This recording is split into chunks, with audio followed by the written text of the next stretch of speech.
As you continue your research, it's really important that you keep an accurate list of all your citations. So every time you even consider a source, go ahead and create a citation for it and keep it in your works cited or your bibliography.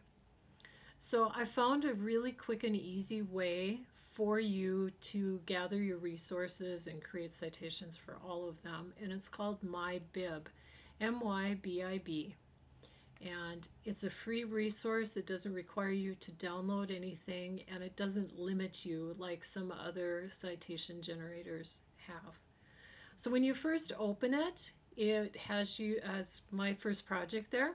I'm going to go ahead and start a new project, and I'm going to name this Schools and Social Media. All right. And then it welcomes you to MyBib, and the very first thing that you can do is create your new citation. If you get tired of these little prompts, you can click down here. It says I don't need help, disable these. So if those bother you, just know that you can do that. All right. So here is a website that I found that I think is pretty reliable. It is the NIH.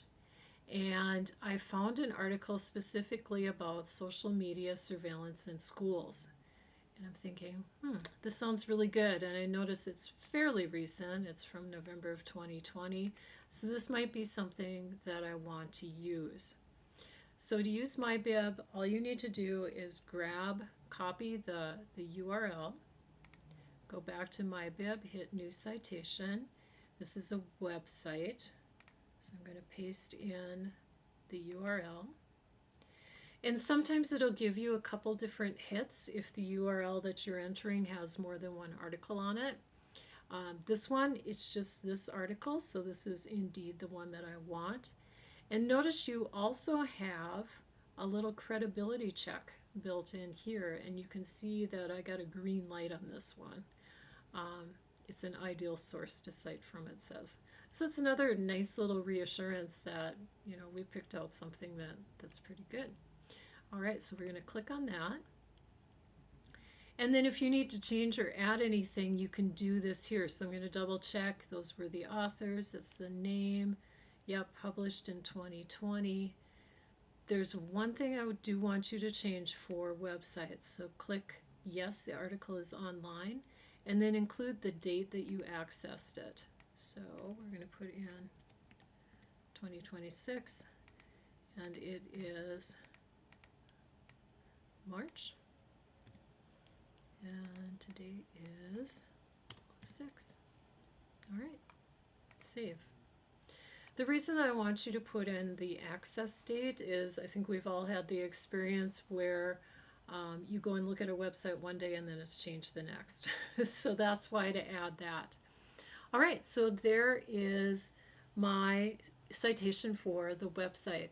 And if you remember earlier, we were also pulling articles from a database. And you remember the database just gives us the citations. So there is a way to add those too. So just go back to New Citation. You're going to go under More, all the way down to where it says Write Paste Citation. And then remember, I already copied the citation from the database that we looked at. I'm going to hit Save, and it puts it right in there for you. Once you've completed all of your citations, you'll be able to download this as a Word document and